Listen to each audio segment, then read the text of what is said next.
तो कैसे हो आप सब लोग। आई होप कि आप सभी बहुत अच्छे होंगे। तो आज की वीडियो में हम लोग बात करेंगे अपने क्रिस्टलाइन एंड अमॉर्फस सॉलिड्स के बारे में एंड उसके बाद हम लोग देखेंगे अपने पॉलीमॉर्फिज्म को।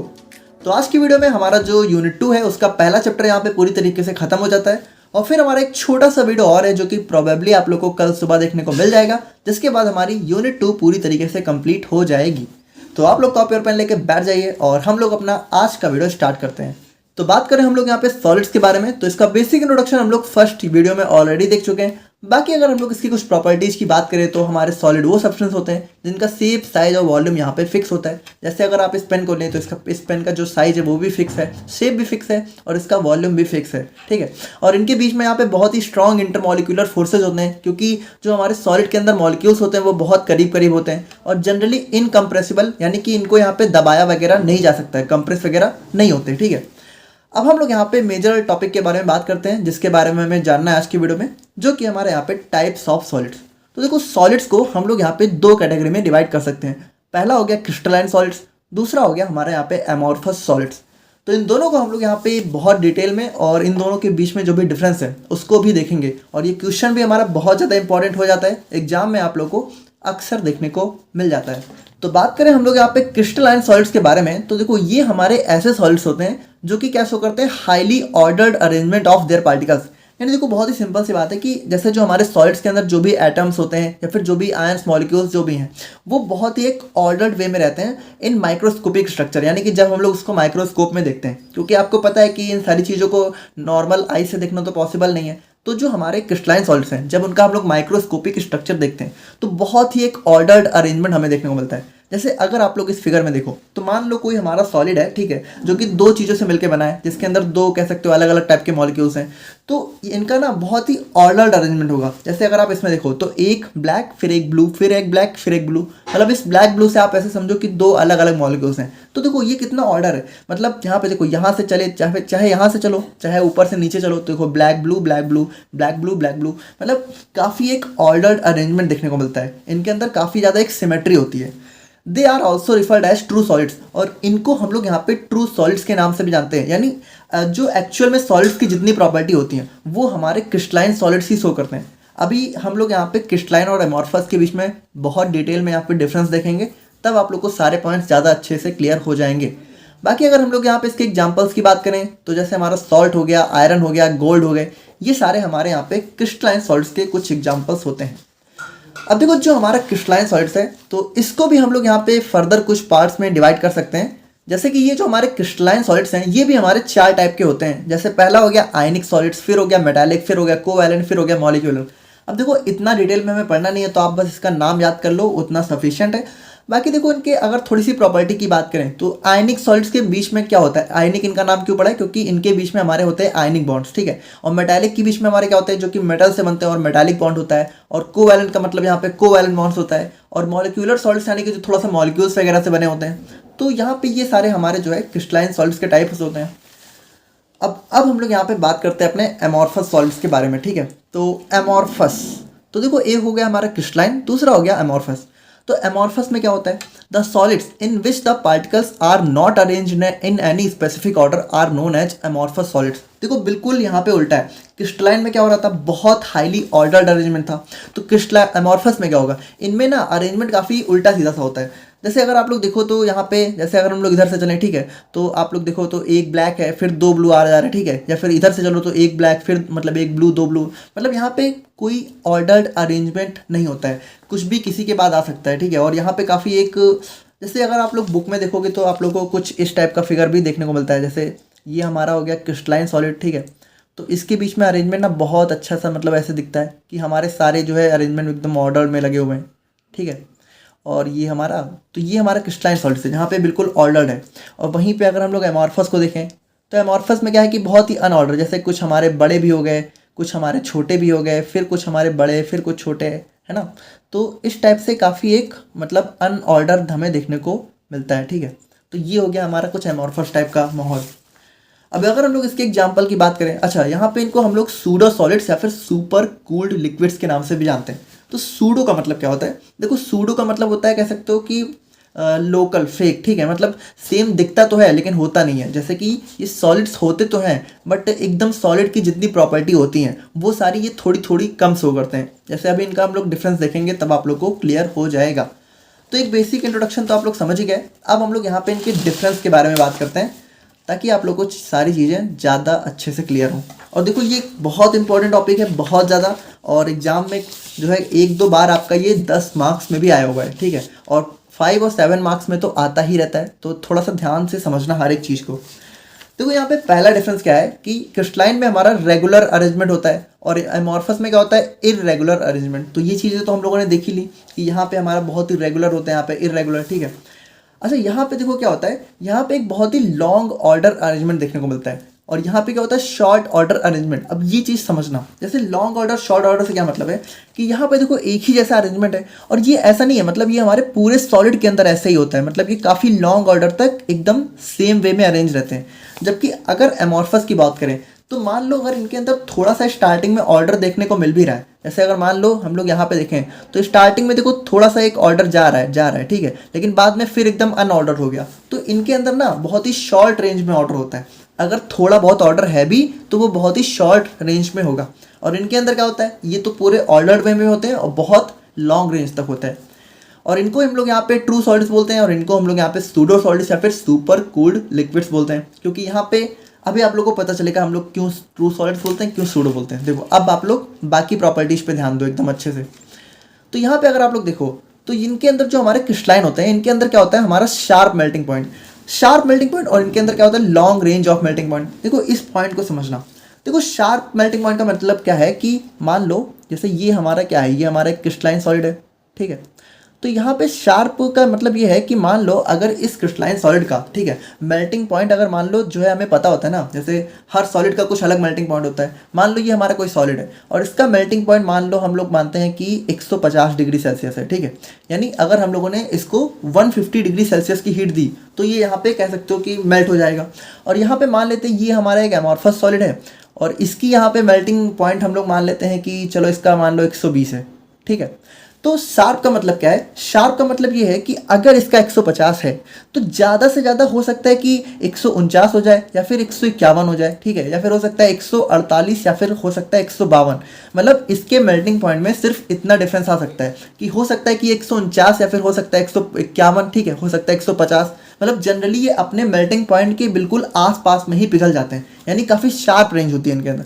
वहीं अगर हम लोग एमॉर्फस की बात करें तो अगर इसका मेल्टिंग पॉइंट 120 दे रखा है तो हो सकता है ना कि ये मेल्टिंग हमारा जो है 80 डिग्री पे भी पिघल सकता है और हो सकता है कि 120 की बजाय हम लोग जो है 150 दें तो भी हो सकता है ये ना मेल्ट हो, या फिर हो सकता है 180 पे मेल्ट हो, मतलब या फिर हो सकता है 140 पे मेल्ट हो। मतलब आप एक चीज़ समझ रहे हो ना कि इनमें काफ़ी जो है एक क्या होता है, लॉन्ग रेंज होती है मेल्टिंग पॉइंट की। यानी कि अगर 120 दिया हुआ है तो हो सकता है कि ये 100 पे ही पिघल जाए, हो सकता है 200 पे भी ना पिघले। मतलब ये इसका एक बहुत ही लॉन्ग रेंज होता है। जबकि क्रिस्टलाइन में अगर 150 दिया हुआ है तो ज़्यादा से ज़्यादा 149 या फिर 148 या फिर बहुत ज़्यादा तो 145। मतलब इस पर जो डिफरेंस हमारा 5 डिग्री प्लस माइनस का आ सकता है और यहाँ पे हमारा जो है लगभग 20, 30, 40 कितने भी डिग्री का प्लस माइनस का जो है डिफरेंस आ सकता है। तो मतलब इनके अंदर काफ़ी एक लॉन्ग रेंज होता है। और उसके बाद हम लोग बात करें तो ये हमारे होते हैं they are an isotropic in nature, और जो हमारे एमॉर्फस होते हैं ये हमारे होते हैं आइसोट्रोपिक इन नेचर। और देखो ये बहुत कंफ्यूजिंग वाला पॉइंट है, मतलब एक थोड़ा सा दिमाग में क्या रहता है कि आइसोट्रोपिक हमारा क्रिस्टलाइन होना चाहिए। देखो पहले इसका मतलब समझो क्या होता है। देखो एन आइसोट्रोपिक का मतलब होता है different physical properties in different directions, और आइसोट्रोपिक का मतलब क्या होता है, same physical properties in different directions. देखो इसको आप लोग ना थोड़ा सा समझोगे तब समझ में आएगा। जैसे इसको ऐसे समझो कि जैसे जो हमारे एमॉर्फस होते हैं, ठीक है, तो एमॉर्फस में मान लो अगर हम लोग थोड़ा सा एक अरेंजमेंट दिखाना चाहें, ठीक है, तो आप लोग थोड़ा सा ध्यान से समझो। जैसे मान लो यहाँ पे ये दो अलग अलग चीज़ों से मिलकर बना हुआ है, ठीक है, कोई भी दो। तो मान लो एक हमारा ये ब्लैक हो गया, ठीक है, फिर एक हमारे सर्कल, फिर एक हमारा ब्लैक, फिर एक हमारा सर्कल, फिर एक हमारा ब्लैक, ठीक है।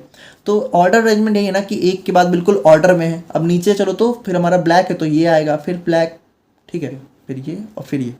तो यहाँ पे देखो क्या बोल रहा है कि दे आर एनाइसोट्रोपिक। एनाइसोट्रोपिक का मतलब होता है different physical properties in different directions. यानी कि अगर आप लोग देखो तो अगर मान लो हम लोग जो है इसको इस डायरेक्शन से देखें, ठीक है, ध्यान से समझना, तो आप लोगों को क्या दिख रहा है, सबसे पहले ब्लैक आ रहा है, फिर यहाँ पे वाइट मतलब ऐसे कह सकते हो कि सर्कल आ रहा है, फिर ब्लैक, फिर सर्कल, फिर ब्लैक, ठीक है। लेकिन अगर आप लोग मान लो इसको इस डायरेक्शन से देखो, तो अगर मान लो इस डायरेक्शन से देखो तब हमारा देखो सारे हमारे जो है सर्कल ही आ रहे हैं, ठीक है, यहाँ पे हमारा ब्लैक नहीं आ रहा है। तो अगर आप लोगों ने इस डायरेक्शन से देखा इसको तो प्रॉपर्टीज थोड़ी सी डिफरेंट नजर आ रही हैं, और अगर इस डायरेक्शन से देखा तो प्रॉपर्टीज थोड़ी डिफरेंट नजर आ रही हैं, ठीक है। अब मान लो अगर हम लोग इस डायरेक्शन से देखें तो देखो सारे ब्लैक ब्लैक ब्लैक ब्लैक दिख रहे हैं, यानी यहाँ से कुछ और आ रहा है। यानी क्या होता है कि इनको जो है अलग अलग डायरेक्शन से देखने पर हमें जो है डिफरेंट फिजिकल प्रॉपर्टीज देखने को मिलती हैं। जबकि ये जो हमारे एमॉर्फस होते हैं, तो देखो एमॉर्फस में कोई अरेंजमेंट तो है नहीं, ये सारे क्या होते हैं आपस में लगभग ऐसे मिले हुए रहते हैं, तो इनको ना चाहे जिधर से भी देखो तो थोड़ा सेम सा ही नजर आता है। देखो इसको आप लोग थोड़ा फील ऐसे करो कि मान लो जैसे हमारा जो भी कॉलेज वगैरह होते हैं, ठीक है, तो मान लो आपके कॉलेज में जो फर्स्ट ईयर है, ठीक है, जो फर्स्ट ईयर है और जो सेकंड ईयर है, ठीक है, और जो थर्ड ईयर है, तो मान लो अगर आप लोग जो है फर्स्ट ईयर वाले बैच को एक लाइन में लगाया जाए, ठीक है, और सेकंड ईयर वाले बैच को एक लाइन में, थर्ड ईयर वाले बैच को एक लाइन में, तो देखो ये काफ़ी एक ऑर्डर अरेंजमेंट हो गया है ना। अब अगर मान लो आप लोग जो है इधर से जो है सामने से देखोगे, ठीक है, अब मान लो अगर आप लोग इसको सामने से देखो तो आप लोग को क्या दिखेगा कि एक हमारा फर्स्ट ईयर का बच्चा, एक सेकंड ईयर का और एक थर्ड ईयर का। वहीं अगर आप लोग जो है इसको इस साइड से देखोगे तो सिर्फ हमारे फर्स्ट ईयर के ही तो बच्चे दिखेंगे। तो ये क्या हो गया, यानी ऑर्डर अरेंजमेंट में लगाने पे थोड़ा सा अलग अलग डायरेक्शन से हमें अलग अलग दिखता है। जबकि अगर मान लो ये फर्स्ट सेकंड और थर्ड ईयर जो है तीनों को हम लोग क्या कर दें, तीनों को यहाँ पे मिक्स कर दें, ठीक है, तीनों को हम लोग यहाँ पे थोड़ा मिक्स करके लगा दें, तो अब आप लोग किसी भी डायरेक्शन से देखोगे तो आप लोग को क्या थोड़ा सा सेम जैसा ही दिखेगा। यानी इधर से भी देखोगे तो कुछ हमारे first year second year third year, इधर से भी first year second year third year, इधर से भी, क्योंकि ये अनऑर्डर वे में है, ठीक है, तो काफ़ी एक जैसा दिखेगा। तो ये होता है हमारे यहाँ पे आइसोट्रोपिक और एनाइसोट्रोपिक, ठीक है। तो ये एमॉर्फस आइसोट्रोपिक होते हैं और क्रिस्टलाइन एन आइसोट्रोपिक होते हैं। इसमें थोड़ा सा ध्यान रखना, ठीक है, क्योंकि दिमाग कहता है ना कि ये आइसोट्रोपिक हमारा क्रिस्टलाइन होना चाहिए, बट क्रिस्टलाइन नहीं एमॉर्फस होता है। और उसके बाद हम लोग बात करें तो दे आर प्रैक्टिकली इनकम्प्रेसिबल, यानी जो हमारे क्रिस्टलाइन होते हैं ये बिल्कुल इनकम्प्रेसिबल होते हैं, और जो हमारे एमॉर्फस होते हैं दे आर प्रैक्टिकली कंप्रेसिबल, यानी कि इतना नहीं पर ये थोड़ा बहुत कंप्रेसिबल होते हैं। देखो इसको आप लोग ऐसे समझो, इसका एमॉर्फस का एग्जाम्पल होता है हमारा यहाँ पर रबर, ठीक है। तो रबर आप लोग को पता है क्या होता है, रबर हमारा जो है थोड़ा बहुत कंप्रेस हो जाता है ना, उसको दबाओ तो थोड़ा बहुत वो दब जाता है, तो ये हमारा जो है एमॉर्फस हो गया। या फिर प्लास्टिक वगैरह होते हैं, प्लास्टिक क्या होता है, थोड़ा सा तो दबता ही है, थोड़ा सा भी मतलब ये कंप्रेसिबल होते हैं, मतलब लिक्विड और गैस जितना भी नहीं होते हैं, बट क्रिस्टलाइन के मुकाबले होते हैं। और उसके बाद हम लोग बात करें तो जो हमारे क्रिस्टलाइन सॉलिड्स होते हैं इनके अंदर यहाँ पे लेस एक्वस सॉल्युबिलिटी होती है, जबकि एमॉर्फस में क्या होता है, they have high aqueous solubility. देखो यहाँ पे इस चीज़ को ऐसे समझो कि इनके अंदर लेस सॉल्युबिलिटी क्यों है, क्योंकि भाई इनके अंदर ना बहुत एक ऑर्डर्ड अरेंजमेंट है। तो मतलब देखो ये ना काफ़ी एक स्टेबल फॉर्म में रहते हैं, जैसे जो क्रिस्टलाइन सॉलिड्स होते हैं ये इतने मतलब अरेंज होते हैं कि ये बहुत स्टेबल होते हैं अपने आप में। और देखो जब कोई चीज़ बहुत ज़्यादा स्टेबल है तो वो जल्दी ब्रेक तो होगी नहीं, और जब कोई चीज़ ब्रेक नहीं होगी तो वो यहाँ पे सॉल्युबल कैसे होगी। यानी कि अगर हमें किसी चीज़ को सॉल्युबल करना है तो हमें उसको डिसोशिएट करना पड़ेगा, ब्रेक करना पड़ेगा। हम लोगों ने ये सारी चीज़ें फर्स्ट यूनिट में देखी हैं, ठीक है। तो अगर ये यहाँ पे इतना स्टेबल होता है कि जल्दी ये सॉल्युबल नहीं होता है, जबकि एमॉर्फस की बात करें तो एमॉर्फस ना क्या होता है कि यहाँ पे ये स्टेबल नहीं होते हैं बहुत ज़्यादा, मतलब इनके अंदर कोई ना कोई अरेंजमेंट होता है ना कोई ऑर्डर होता है, तो ये थोड़ा सा काफ़ी एक अनस्टेबल होते हैं और इसीलिए आसानी से ये थोड़ा सा सॉल्युबल हो जाते हैं। और उसके बाद हम लोग बात करें तो यहाँ पे जो हमारे क्रिस्टलाइन होते हैं उनके अंदर क्या होता है, they have high rigidity. Rigidity मतलब कठोरता, तो वही चीज़ है कि हमारे जो क्रिस्टलाइन होते हैं वो काफ़ी टफ होते हैं, और वहीं अगर एमॉर्फस की बात करें तो वो थोड़ा सा लेस रिजिड होते हैं। और यहाँ पे देखो बहुत इंपॉर्टेंट एक चीज़ है, on cutting with a knife they give sharp and smooth edges. देखो यहाँ पे ये चीज़ समझना, जैसे जो हमारे एमॉर्फस क्रिस्टलाइन सॉलिड्स होते हैं, तो मान लो अगर हम लोगों ने इसको बीच से कुछ इस तरीके से काटा, ठीक है, तो ना हमें एक बहुत ही स्मूथ और प्लेन सरफेस देखने को मिलती है, यानी ये बिल्कुल एकदम इस तरीके से प्लेन अलग हो जाएंगे, ठीक है, मतलब यहाँ से जो है हमें एक बहुत ही प्लेन सरफेस, देखो ये बहुत ही प्लेन है ना, तो प्लेन सरफेस देखने को मिलती है। वहीं अगर हम लोग एमॉर्फस को यहाँ पे बीच से काटें, ठीक है, तो थोड़ा सा इर्रेगुलर सरफेस देखने को मिलती है। जैसे इसका एग्जाम्पल हमारा, जैसे मान लो आप लोगों ने कभी अगर किया हो तो रबड़ वगैरह को जब भी आप लोग यहाँ पे ब्रेक करते हो या फिर उसको काटते वगैरह हो, तो रबड़ जब अलग होता है ना तो उसकी सरफेस ना काफ़ी थोड़ा सा खुरदुरी टाइप की होती है, मतलब थोड़ी सी यहाँ पे अनइवन सरफेस मिलती है हमें। तो वही चीज़ है कि ये थोड़ा सा हमें इरेगुलर एजेस देते हैं काटने पर। और क्रिस्टलाइन का एग्जाम्पल हमारा हो गया सॉल्ट हो गया, आयरन हो गया, गोल्ड हो गया, ठीक है, सॉल्ट हमारा NaCl। और एग्जाम्पल की, और यहाँ पे एमॉर्फस की बात करें तो हमारा ग्लास हो गया, रबर हो गया, वैक्स हो गया। तो ये सारे हो गए हमारे क्रिस्टलाइन और अमॉर्फस सॉलिड्स। आई होप कि आप लोग को इन दोनों के बीच में जो भी बेसिक डिफरेंस है बहुत अच्छे से समझ में आ गया होगा। अब हम लोग यहाँ पे बात करते हैं अपने पॉलीमॉर्फिज्म के बारे में। तो अब बात करें हम लोग यहाँ पे पॉलीमॉर्फिज्म के बारे में, तो देखो बहुत ही सिंपल है। पॉलीमॉर्फिज्म अगर हम लोग मान लो इसका ब्रेक डाउन करें तो यहाँ पे देखो जो हमारा पॉली होता है इसका मतलब होता है मैनी, और मॉर्फ जो होता है उसका मतलब होता है फॉर्म्स। सो यहाँ पे देखो सिंपल सी बात है कि अगर मान लो हमारा कोई एक सब्सटेंस है, ठीक है, और अगर मान लो वो जो है एक से ज़्यादा अलग अलग फॉर्म में जो है एग्जिस्ट कर रहा है, यानी कि मान लो हमारा सब्सटेंस एक ही है लेकिन इसकी यहाँ पे कोई हमें एक सिंगल मतलब अलग फॉर्म देखने को मिल रही है और एक हमें कोई दूसरी फॉर्म देखने को मिल रही है, तो ये जो हमारी सब्सटेंस की अलग अलग फॉर्म में एग्जिस्ट करने की जो हमारी एबिलिटी होती है उसी को हम लोग यहाँ पे बोलते हैं पॉलीमॉर्फिज्म। यानी पॉलीमॉर्फिज्म हमारा क्या होता है? पॉलीमॉर्फिज्म हमारी एक टाइप की ऐसी एक्टिविटी है जिसमें हमारा कोई सब्सटेंस यहाँ पे एक से ज़्यादा फॉर्म में एग्जिस्ट करता है, और जो हमारा सब्सटेंस होता है उसको हम लोग क्या बोलते हैं? उसको हम लोग बोलते हैं पॉलीमॉर्फ्स।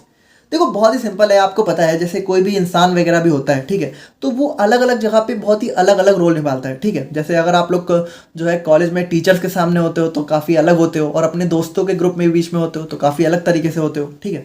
तो उसी तरीके से जैसे हमारे सब्सटेंस होते हैं, ठीक है, तो वो काफ़ी अलग अलग फॉर्म में एग्जिस्ट करते हैं, तो वही हमारे पॉलीमॉर्फिज्म हो गया। बाकी अगर हम लोग देखें थोड़ा तो when a substance exist in more than one crystalline form, और देखो सबसे इंपॉर्टेंट चीज़ यही है कि ये जो पॉलीमॉर्फिज्म की प्रॉपर्टी है ये हमारे क्रिस्टलाइन सॉलिड्स की प्रॉपर्टी होती है, ठीक है। तो जब हमारा कोई क्रिस्टलाइन सॉलिड्स एक से ज़्यादा क्रिस्टलाइन फॉर्म में रहता है and each form has different physical properties, और देखो यहाँ पे ऐसा भी नहीं है, मतलब अगर ये दो अलग अलग फॉर्म में रह रहा है तो दोनों की यहाँ पे जो फिजिकल प्रॉपर्टीज होती हैं जैसे सॉल्युबिलिटी हो गया और यहाँ पे जो भी ऐसी चीज़ें हो गई स्टेबिलिटी वगैरह, ठीक है, तो वो सारी हमारी इन दोनों की अलग अलग हो जाती हैं। Then this type of substances are known as polymorphs. तो ऐसे सब्सटेंस को ही हम लोग यहाँ पे पॉलीमॉर्फ्स बोलते हैं। एंड द एबिलिटी और phenomena of substance to exist in more than one crystalline form is known as polymorphism, ठीक है। और इसी फिनोमिना या फिर इसी एबिलिटी को हम लोग पॉलीमॉर्फिज्म बोलते हैं, ठीक है। तो समझ गए। अच्छा यहाँ पे देखो पॉलीमॉर्फिज्म के लिए कभी कभी जो है एक और वर्ड यूज होता है एलोट्रॉपी। लेकिन देखो एलोट्रॉपी हम लोग कब बोलते हैं? जब पॉलीमॉर्फिज्म को हम लोग यहाँ पे एलिमेंट्स के केस में स्टडी करते हैं तो उस चीज़ को हम लोग एलोट्रॉपी बोल देते हैं। यानी अगर कोई एलिमेंट यहाँ पे एक से ज़्यादा फॉर्म में एग्जिस्ट कर रहा है तो उसको हम लोग क्या बोल देंगे? एलोट्रॉपी। है ये हमारा पॉलीमॉर्फिज्म ही। अब अगर आप लोग यहाँ पे बहुत ध्यान से देखो, ठीक है, तो पॉलीमॉर्फ्स हैव सम केमिकल, ठीक है, have same chemical but different physical properties due to different structural arrangement of atoms. देखो यहाँ पे ध्यान से समझना, देखो ये जो हमारे पॉलीमॉर्फ्स होते हैं इनकी केमिकल प्रॉपर्टी सेम ही होती है। भाई देखो सब्सटेंस तो हमारा वही है, हम भले इसकी फॉर्म अलग अलग है पर सब्सटेंस तो हमारा एक ही है, तो इसकी केमिकल प्रॉपर्टी सेम है, लेकिन जो इसकी फिजिकल प्रॉपर्टीज हैं वो यहाँ पे अलग हो जाती हैं। क्यों? क्योंकि इनके अंदर ये बनता कैसे है? डिफरेंट स्ट्रक्चर, यानी कि ये जो हमारा सब्सटेंस है, ठीक है, अगर इसका स्ट्रक्चर यहाँ पे जो है थोड़ा सा अलग हो जाए तो उसी की वजह से हमें जो है इसके अलग अलग पॉलीमॉर्फिज्म फॉर्म देखने को मिलते हैं। अब यहाँ पे अगर हम लोग इसके एग्जाम्पल की बात करें तो हमारा एग्जाम्पल हो गया कार्बन हो गया, फास्फोरस हो गया, सल्फर हो गया, तो इनके यहाँ पे पॉलीमॉर्फ्स देखने को मिलते हैं। अगर हम लोग सबसे बेस्ट एग्जाम्पल की बात करें तो यहाँ पे देखो जो हमारा कार्बन होता है, तो आपको पता है कि जो हमारा कार्बन है तो डायमंड भी हमारा जो है कार्बन से ही बना होता है, ठीक है, और जो हमारा ग्रेफाइट है वो भी हमारा कार्बन से बनता है। तो यहाँ पे आप लोग देख रहे हो कि कार्बन हमारा डायमंड और ग्रेफाइट दो अलग अलग पॉलीमॉर्फिक फॉर्म में एग्जिस्ट कर रहा है, तो वही चीज़ हो गया पॉलीमॉर्फिज्म, ठीक है। अब अगर हम लोग यहाँ पे अपने टाइप्स ऑफ पॉलीमॉर्फ्स की बात करें तो पॉलीमॉर्फ्स को भी हम लोग यहाँ पे दो अलग अलग टाइप में डिवाइड कर सकते हैं। जैसे पहला हो गया एनेंशियोट्रॉपिक, दूसरा हो गया मोनोट्रॉपिक। तो सबसे पहले हम लोग बात करते हैं अपने एनेंशियोट्रॉपिक पॉलीमॉर्फ्स के बारे में। देखो कुछ है नहीं, बहुत ही सिंपल है। Those polymorphs in which one form can be converted into another form at a transition point and can be reversed again are known as enantiotropic polymorph. देखो इसको ध्यान से समझना। मान लो कोई सब्सटेंस है, ठीक है, और उसकी दो पॉलीमॉर्फिक फॉर्म है, एक हमारा ए हो गया, ठीक है, और एक हमारा बी हो गया। तो यहाँ पे देखो हमारे एनेंशियोट्रॉपिक क्या होते हैं कि ए जो हमारा कोई भी सब्सटेंस है, ठीक है, तो मान लो हमारा कोई एक ऐसा टेम्परेचर होता है जिसपे हमारा क्या होता है, वो हमारा ए से बी में कन्वर्ट हो जाता है। जैसे मान लो हमारा कोई सब्सटेंस है, ठीक है, ये हमारा कोई सब्सटेंस हो गया और ये इसकी दो हमारी पॉलीमॉर्फिक फॉर्म हो गई। तो हमारा यहाँ पे कोई एक ऐसा टेम्परेचर होता है जिसको हम लोग बोलते हैं ट्रांजिशन टेम्परेचर, ठीक है। तो इस ट्रांजिशन टेम्परेचर पे बेसिकली होता क्या है, जो हमारा पॉलीमॉर्फ्स होते हैं वो यहाँ पे अलग फॉर्म में चेंज हो जाते हैं, यानी ए हमारा जो है बी में चेंज हो गया। लेकिन यहाँ पे क्या होता है, ये एक रिवर्सिबल प्रोसेस होती है, यानी उसके बाद अगर इसी ट्रांजिशन टेम्परेचर को हम लोग कम ज़्यादा करें तो यहाँ पे ये दोबारा बी से ए में भी कन्वर्ट हो जाता है, ठीक है। तो ऐसे पॉलीमॉर्फ्स को हम लोग बोलते हैं एनेंशियोट्रॉपिक पॉलीमॉर्फ्स। जैसे अगर हम लोग यहाँ पे देखें तो sulphur exist as monoclinic and rhombic sulphur and these forms can be interchange into each other at a certain point called transition point. यानी देखो सिंपल सी बात है, जो हमारा सल्फर है वो हमारा दो फॉर्म में एग्जिस्ट करता है, एक होता है मोनोक्लिनिक, एक होता है रोम्बिक। तो देखो ये जो मोनोक्लिनिक और रोम्बिक फॉर्म है, तो यहाँ पे लगभग 367 या फिर 373 केल्विन टेम्परेचर पे ही हमारे ये दोनों क्या होते हैं, एक दूसरे में इंटरचेंज हो जाते हैं। यानी उस टेम्परेचर पे क्या होता है, हमारा मोनोक्लिनिक रोम्बिक में और रोम्बिक यहाँ पे फिर से मोनोक्लिनिक में रिवर्स चेंज हो जाता है। तो ऐसे हमारे पॉलीमॉर्फ्स को हम लोग बोलते हैं एनेंशियोट्रॉपिक पॉलीमॉर्फ्स, ठीक है। Hence sulphur is an example of enantiotropic polymorphs. So अब हम लोग यहाँ पे बात करते हैं अपने मोनोट्रॉपिक पॉलीमॉर्फ्स के बारे में। तो देखो मोनोट्रॉपिक, तो मोनोट्रॉपिक भी हमारा काफ़ी सिंपल है। Polymorphs which do not undergo reversible transformation into one another are known as monotropic. देखो पॉलीमॉर्फ क्या हो रहे थे, पॉलीमॉर्फ जब हमारा ए से बी में चेंज हो रहा था तो ये बी से ए में भी हो जा रहा था, यानी ये हमारे रिवर्सिबल थे। लेकिन ये जो हमारे मोनोट्रॉपिक होते हैं भाई, अगर एक बार ये ए से बी में चेंज हो गया तो ये बी से ए में दोबारा चेंज नहीं हो पाएगा, मतलब ये इरिवर्सिबल ट्रांसफॉर्मेशन होता है, ठीक है इनका। अब अगर हम लोग देखें तो carbon exist in many forms out of which graphite and diamond are two, यानी कि कार्बन यहाँ पे बहुत सारे अलग अलग फॉर्म में होता है, जिसमें से हमारे ग्रेफाइट और डायमंड होते हैं। तो देखो यहाँ पे जो डायमंड है, diamond can be converted into graphite eight a transition point, यानी हमारे एक ट्रांजिशन पॉइंट ऐसा आता है जहाँ पे हमारा डायमंड तो ग्रेफाइट में कन्वर्ट हो जाता है। लेकिन अगर हम लोग चाहें कि ग्रेफाइट को हम लोग दोबारा डायमंड में कन्वर्ट कर दें तो वो नहीं होता है, भले उसको हम लोग कितना भी कूल करें, ठीक है। तो इसीलिए इनको हम लोग यहाँ पे मोनोट्रॉपिक पॉलीमॉर्फ्स बोलते हैं। Hence carbon is an example of monotropic polymorphs. तो ये था हमारे यहाँ पे सिंपल सा इजी सा लेक्चर। आई होप कि आप लोग यहाँ पे समझ गए होंगे। बाकी कोई डाउट है तो आप लोग कमेंट करके बताना। मिलते हैं हम लोग यहाँ पे नेक्स्ट वीडियो में। Thank you so much.